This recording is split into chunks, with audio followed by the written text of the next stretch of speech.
여호와께서 모세에게 말씀하여 이르시되 아론에게 말하여 이르라.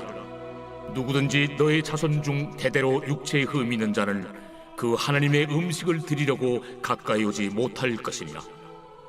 누구든지 흠 있는 자는 가까이 하지 못할지니 곧 맹인이나 다리 저는 자나 코가 불완전한 자나 지체가 더한 자나 발 부러진 자나 손 부러진 자나 등 굽은 자나 키 못 자란 자나 눈에 백막이 있는 자나 습진이나 버짐이 있는 자나 고안 상한 자나 제사장 아론의 자손 중에 흠 있는 자는 나와 여호와께 화제를 드리지 못할지니 그는 흠이 있은즉 나와서 그의 하나님께 음식을 드리지 못하느니라.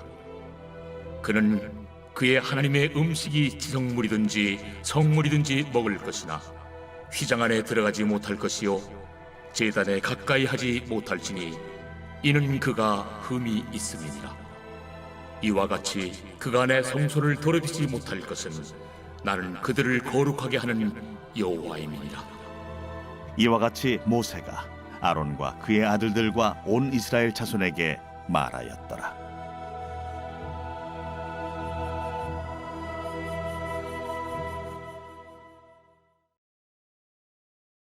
제 22장.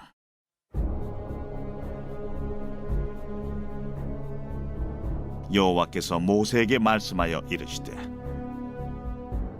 아론과 그의 아들들에게 말하여 그들로 이스라엘 자손이 내게 드리는 그 성물에 대하여 스스로 구별하여 내 성물을 욕되게 함이 없게 하라. 나는 여호와이니라. 그들에게 이르라. 누구든지 내 자손 중에 대대로 그의 몸이 부정하면서도 이스라엘 자손이 구별하여 여호와께 드리는 성물에 가까이 하는 자는 내 앞에서 끊어지리라. 나는 여호와이니라. 아론의 자손 중 나병 환자나 유칠병자는 그가 정결하기 전에는 그 성물을 먹지 말 것이요 시체의 부정에 접촉된 자나 설정한 자나 무릇 사람을 부정하게 하는 벌레에 접촉된 모든 사람과 무슨 부정이든지 사람을 더럽힐 만한 것에서 접촉된 자 곧 이런 것에 접촉된 자는 저녁까지 부정하니 그의 몸을 물로 씻지 아니하면 그 성물을 먹지 못할지며 해질 때에야 정하리니 그 후에야 그 성물을 먹을 것이니라. 이는 자기의 음식이 됨이니라. 시체나 찢겨 죽은 짐승을 먹음으로 자기를 더럽히지 말라.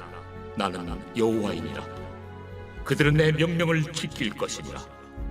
그것을 속되게 하면 그로 말미암아 죄를 짓고 그 가운데서 죽을까 하노라. 나는 그들을 거룩하게 하는 여호와이니라. 안녕하십니까 사랑하는 근수교회 가족 여러분, 6월 6일 근수 매일 말씀 시작하겠습니다. 오늘은 현충일입니다.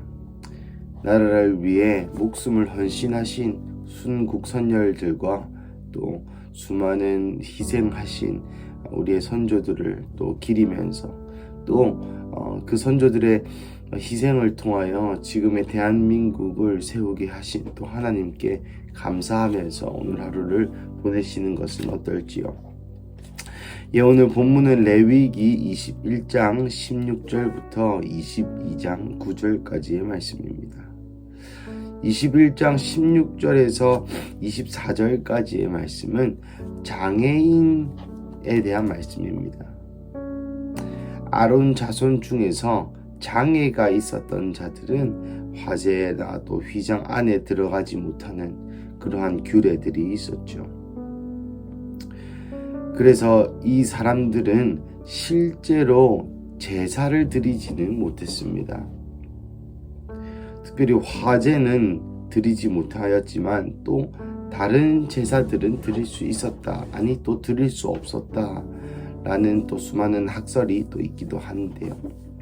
여튼 분명한 것은 오늘 본문 21절처럼 화제는 드릴 수 없었습니다. 화제는 태우는 제사의 일반을 얘기하죠. 하지만 이들은 또한 지성물, 성물, 그러니까 제사장의 분깃, 제사장으로서 받을 수 있는 그 성물과 지성물을 함께 먹을 수 있었습니다. 여러분, 왜 하나님께서 장애인인 제사장들은 화제 혹 또 휘장 안에 들어오지 못하게 하였을까요? 이것은 거룩함의 특성 때문입니다. 거룩함이라고 이야기하였을 때에 우리가 이제는 아는 것처럼 거룩함의 첫 번째 특성은 구별되는 것입니다. 그리고 두 번째 특성은 온전하게 되는 것이죠. 그러니 장애인 제사장은 몸이 온전하지 못하니 그 하나님 여호와가 온전한데 온전하지 못한 몸으로 섬기는 것이 보기에 부적절하다고 판단하였던 것 같습니다. 이것은 장애인 차별이나 또 장애인을 홀대하는 것이 아니죠. 왜 그렇습니까?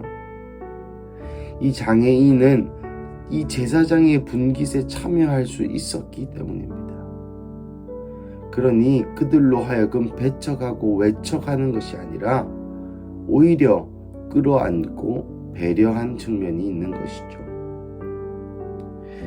장애를 가진 것이 죄는 아닙니다. 고로 성물과 지성물을 먹을 수 있었습니다. 하지만 그 다음 구절 22장 1절부터 9절에 보시면 그 죄를 지은 제사장은 성물조차 먹지 않습니다. 나아가 이 죄를 지은 제사장은 회개할 기회도 주어지지 않습니다. 죄를 입고 성물을 먹으면 내 앞에서 끊어지리라 하고 오늘 본문 3장에서 이야기하고 있는 것처럼 여러분 죄 지은 제사장은 성물을 먹으면 여호와 앞에서 끊어집니다. 이것 또한 거룩함과 구별됨 또 온전함의 기준에 판단되어 이렇게 되는 것이죠. 오늘 본문은 참으로 해석 또 혹은 설교하기가 어려운 본문입니다.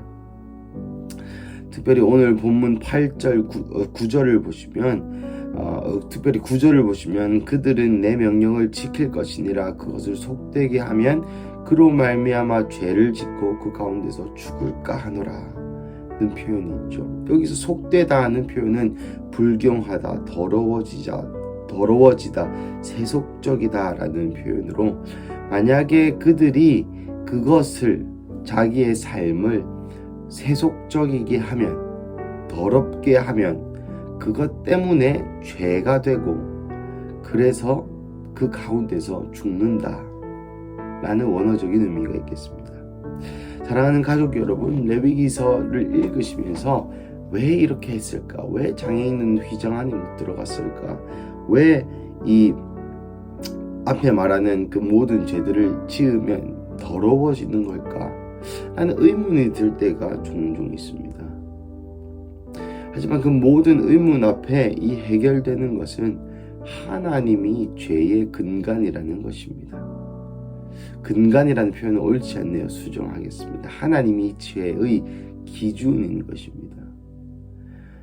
여러 번 담임 목사님이 말씀하셨듯이 죄라는 것은 어떤 것이냐? 나쁜 것이 죄가 아닙니다. 물론 죄는 나쁘죠. 근데 모든 나쁜 것, 여기서 나쁘다라고 표현할 때에 우리는 생각하기를 인간의 도덕 기준이나 인간의 사회적 통념을 벗어난 것을 나쁘다라고 표현하긴 합니다. 하지만 이 죄의 원어적인 의미는 타겟을 벗어나는 것을 죄라고 얘기합니다. 누가 타겟을 정합니까? 하나님이 정하시는 겁니다. 그러니 성경이 얘기하는 죄는 하나님이 명령하지 않은 것, 혹 하나님이 명령하셨는데 그러지 못한 것이 죄인 것이죠. 사랑하는 가족 여러분, 이것이 바로 죄의 기준입니다. 그러니 그것을 통하여 앞에 이야기한 모든, 오늘 본문뿐만 아니라 그 이전의 모든 규례와 법도를 통하여 몸이 더러워지면 그로 말미암아 죄를 짓는다. 여러분, 이것도 참으로 흥미로운 표현입니다. 왜 그렇습니까? 더러워진다고 해서 바로 죄가 되는 것이 아니라 몇 가지는 바로 죄가 됩니다. 오늘 본문 3절에서처럼 여호와께 드리는 제사, 우리로 치면 성령 회방제와 같은 것들은 바로 죄가 됩니다만은 오늘 본문에서처럼 속되게 하면 그로 말미암아 죄를 짓는다. 속되게 하면 어떻게 됩니까? 제사를 통해서 그 속된 죄가 속된 것이 불경한 것이 깨끗하여질 수 있다는 가능성이 있다는 것입니다. 그럼 이것이 은혜가 아닙니까? 우리는 수없이 무너지고 수없이 유혹당하고 수없이 실수할 때가 있습니다. 하지만 그것을 통하여서 그것을 우리의 죄로 받아들이는지 아니면 그것을 통해서 회개의 자리로 나아가는지는 우리에게 달려있다는 것이죠. 저는 이 부분을 읽는데 굉장히 큰 깨달음이 있었습니다. 그것은 무엇이냐면 죄를 받아들이는 것은 우리라는 것입니다. 사탄이 유혹합니다. 오늘 본문처럼 속되게 하려고 노력합니다. 물론 우리는 연약하여 그 속됨에 넘어갈 수 있습니다. 하지만 그로 말미암아 죄를 짓는 것은 우리의 선택입니다. 이 비유가 이러한 이야기가 있습니다. 사랑하는 가족 여러분, 힘든 사람들이라는 표현이 있죠. 무슨 의미냐면 가정 환경이 불우하거나 사랑을 받지 못하고 자랐거나 빈민촌에서 났거나, 여러분 그런 사람들 중에서 성공할 확률, 사회의 고위층이 되고 사회에서 크게 쓰임받고 그런 사람이 하나도 없지 않지 않습니까? 무슨 말입니까? 어렸을 때부터 불우한 환경에 아버지 어머니가 폭력과 구타를 하시고 아동학대를 받고 성폭력을 당하고, 여러분 그런 사람들 중에서도 나쁜 길로 빠지지 않고 예수 그리스도께 헌신한 자들이 많습니다. 어떤 한 조사에 따르면 힘든 와중 가운데에 예수님을 믿는 비중이 부자들보다 편안한 자들이 예수님 믿는 비중보다 훨씬 더 크다고 합니다. 세상적인 성공 기준은 모르겠으나 적어도 이 인생 가운데서 예수님을 믿는 것이 제1의 목표이지 않겠습니까? 여러분, 우리의 생활이 아무리 불우하고 아무리 힘들어도 예수님을 받아들이는 것은 오로지 주님의 은혜요. 나아가 그 가운데서 그것을 상처로 받을 것이지, 오히려 예수님을 원망하며 예수님을 이렇게 삐지고 세상에 신은 없다 라고 결정하는 것은 결국 자기라는 것이죠. 사랑하는 가족 여러분, 말씀을 마무리하겠습니다. 우리는 세상 안에 있습니다. 세상 안에 있다고 해서 우리가 속된 자, 세속된 자가 될지, 세상 안에서 빛과 같이 이리떼 안에서 양과 같은 자가 될지는 우리의 선택에 달려 있습니다. 사랑하는 가족 여러분, 오늘도 비록 공휴일이지만 우리는 세상 속에 있습니다. 이 세상 안에 구별된 자로, 거룩한 자로, 세상과는 다른 길을 걷는 자로, 세속 중에 있지만 그 세속에 물드는 것이 아니라 그 세상 안에서 빛을 비추어, 복음의 빛을 비추어 세상을 예수 그리스도의 나라로 만드는 자들로 주님 우리를 부르신 것을 기억하면서 오늘 하루 한 순간, 한 구절, 한 인생의 한 챕터, 또 인생의 한 오늘 화요일 가운데에 점심 식사 때라도 저녁 식사 때라도 하나님이 우리에게 말씀하시는 것을 이루는 그 하루 되시기를 예수님의 이름으로 간절히 축복합니다. 우리 함께 기도하겠습니다. 사랑하는 하나님, 감사합니다.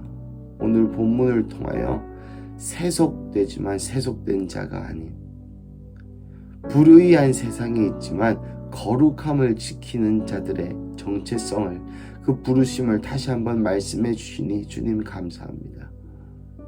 사랑하는 하나님, 우리가 비록 세상 속에 있지만 세상에 물들지 않게 하시고 오히려 이 세상을 복음의 빛으로 정복하는 자 되게 하여 주시옵소서. 예, 주님, 물론 많은 반작용이 있겠으나, 많은 저항이 있겠으나, 그럼에도 불구하고 주님께서 때를 따라 돕는 은혜를 주시는 그 은혜를 힘입어 이 세상을 이기는 자 되게 하여 주시옵소서. 주님, 오늘 하루도 공휴일이지만 우리가 세상 안에 있습니다. 하나님, 오늘 우리의 삶이 주님 앞에 온전히 연락되는 삶, 오늘 우리의 삶이 세속에 있지만 세속되지 않는 삶, 오늘 우리의 삶이 세상 안에 있지만 죄를 짓지 않는 삶, 그래서 구별되어 세상과는 다른 길을 걷는 삶 살게 하여 주시옵소서. 주님 감사합니다. 이 모든 말씀 살아계신 예수님의 이름으로 기도드립니다. 아멘.